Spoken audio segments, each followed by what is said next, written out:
அனைவருக்கும் வணக்கம். அறிவு இலக்கியம் 37. வயிற்றுப்பசி மனிதனுக்கு மதம் கிடையாது. வயிற்றுப்பசி மனிதனுக்கு மதம் கிடையாது. வாழ்க்கை தேடும் மனிதனுக்கு சாதி கிடையாது. பகிர்ந்து வாழும் மனிதனுக்கு பிரிவினை கிடையாது. பொதுநலம் மனிதனுக்கு பாகுபாடு கிடையாது.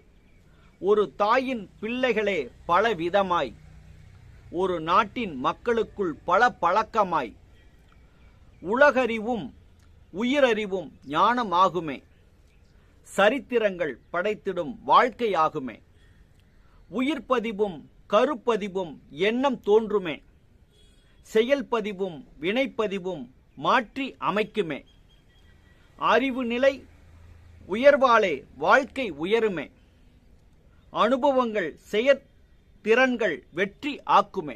நன்றி.